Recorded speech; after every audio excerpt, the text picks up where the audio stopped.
I'm Raven, and welcome to a brand new IKEA hack. Though you can't call them that. Shh. If you're like me, you quite enjoy burning candles. That warm, flickering orange glow. They're so beautiful and you can stare at them for hours and get lost in a mesmeric trance. But if you like candles, there's a good chance that you quite enjoy the larger ones. I'm a big fan of pillar candles. And indeed, I have 3 Ersatta IKEA pillar candle holders. But I have a problem with them. If your pillar candle burns unevenly, it goops out the side and spills all over your carpet. This is an issue if you like your carpet. So, you need some sort of safe container. Now, IKEA don't make toppers for these. However, with some ingenuity and a little bit of IKEA hackery, you can take one of their Sinnlig scented candles, and the glass fits perfectly on top. The glass is the perfect size for a pillar candle to go into, though of course it does have a candle in there already. I'm sure we can handle that one. The first step is to get rid of as much candle wax as possible from the Sinnlig candle. Now personally, I recommend that the best way to do that is to just go ahead and burn it down. These Sinnlig candles have got a burn time of about 40 hours.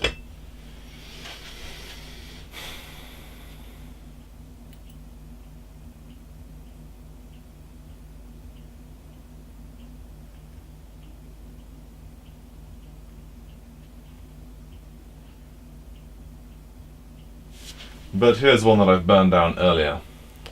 And as you can see, the candle has burnt down almost all the way, but it has not burnt down evenly. And the wax really is in there. That's not falling out anytime soon. So, we just need to give it a little bit of encouragement. Let's go down to the kitchen. Alright, I'm down in the utility room. We're going to need a few things for this step, but this is your fair warning. We're going to be dealing with glass and hot temperatures. Glass does not like sudden changes of temperature. Even though these are candle glasses, they still won't like being subjected to sudden changes and jolts in heat. So, please be careful and take appropriate cautions. Now, we're not going to be doing this in the sink because you don't want to put candle wax down your pipes. So, I've got a bucket that no one cares about. Poor bucket. We're going to put our candle in there, and I've also got an old washing up brush no one cares about, a knife no one cares about, and a kettle that everyone cares about, but it's fine because the kettle won't be touching the wax. This kettle has been boiled to 70 degrees. If your kettle doesn't have a temperature control, make sure you let it cool down a bit first. I'm just going to tip this now, nice and easy, right onto the wax. There we go, I'm just going to fill the glass up. And 70-degree water is more than enough to melt this candle wax. As you can see, it has already formed quite a waxy, scummy surface, and the knife comes out green. We give that time for it to melt the wax, and then we're going to use the knife to scrape off all of the wax. Smells like apples. The idea here is not to get a pristine glass. All we're doing is removing the majority of the wax. Because inevitably during this process you're going to end up coating the glass in a very thin coating of wax. But that's fine, we can clear that up in the next stage. Okay, so that wax is now fully melted and this room smells like apples. Lovely. Okay, so I'll take my knife and just make sure I scrape off a little bit more, being careful not to scald yourself because this is still probably very hot. Then, I'm going to take my knife and carefully put it onto a piece of kitchen towel so I don't get wax on anything. Just going to try and get a grip because it is slippy. And tip it out. There we go. And there we have one very slimy wax coated glass. In the next step, we're going to wash all that wax off. Now you're asking yourself, what do I do with all this waxy water?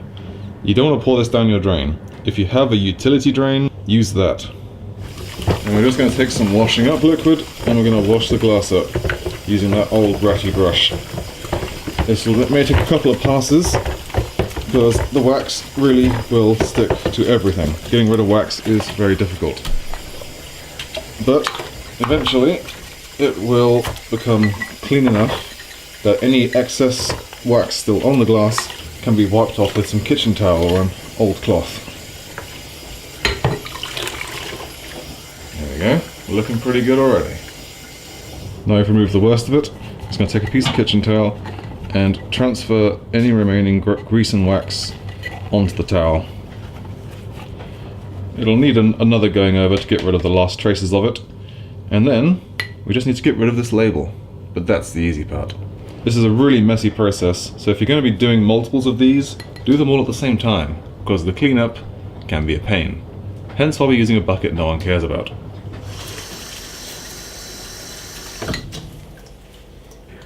Lovely. Cleans up right good. Getting rid of the label is the easy part. It's going to start in the corner, and we'll try and get this thing to peel off nice and even. Oh yeah. That's good. Oh yeah. Boom. It's a little bit of sticky residue there. So we can take some white spirit and just wipe it off. There. Perfect. I'll give this one final wash up, and then it's good for the candles. And now for the pièce de la résistance. The glass fits perfectly into the holder, and the pillar candle fits perfectly into the glass. And of course, the finishing touch.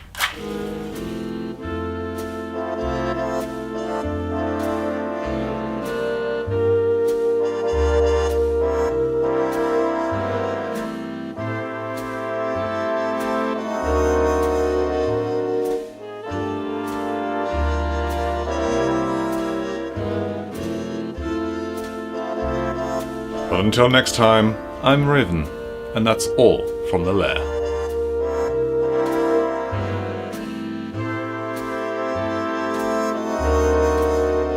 The first step, naturally, is going to be getting rid of as much of this candle wax as possible. So what I advise you do is give an email. And of course, the pièce de la résistance. And of course, the pièce de la résistance.